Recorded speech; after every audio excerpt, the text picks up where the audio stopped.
Ayan na naman ang ulan.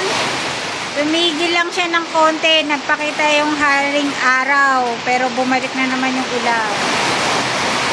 Ayan. Ayan. Ingat po tayong lahat. Lalo na po doon sa mas lalong sinesentro ng bagyo. Ingat po. Always pray po tayo.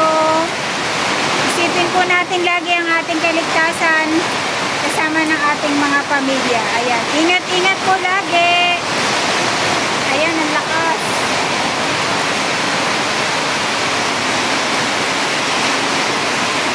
Binawasan nila yung mga puno dito sa amin kasi nga sabi nga ay mahangin yung bagyo, kaya yan tinanggalan nila ng mga sanga yung mga ibang puno para nga naman safe din kasi may mga dumadaan dyan na tao. Ayan, kaya ingat-ingat, napakalakas ng ulan.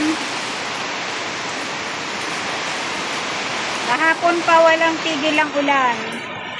Ingat tayong lahat.